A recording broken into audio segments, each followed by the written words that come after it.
Si on veut arrêter de fumer, j'imagine qu'il faut agir sur les 3 formes de dépendance, physique, psychique et comportementale.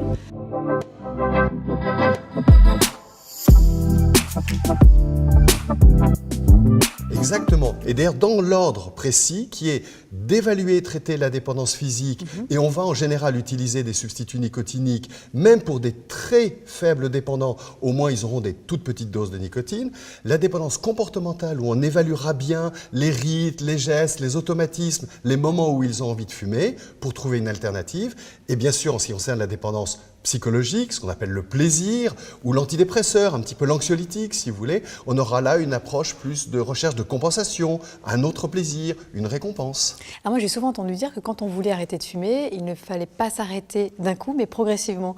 Un faux ou un tox? Oh non, les deux sont vrais.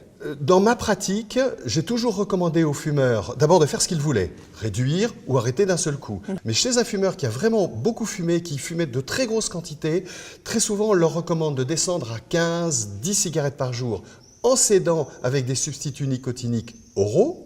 Et puis à 10, 15 cigarettes, là on arrête d'un seul coup, on met des grosses doses de substituts nicotiniques que l'on réduira progressivement ultérieurement. Est-ce que la volonté seule peut suffire à arrêter de fumer complètement? Ce qui fait le succès de l'arrêt du tabac, c'est suis-je bien motivé et libre de décider? Si on a ces deux atouts, ces deux cartes entre les mains, avec les médicaments et le bon traitement des 3 dépendances, c'est un succès, je dirais, assuré presque à 1 sur 2.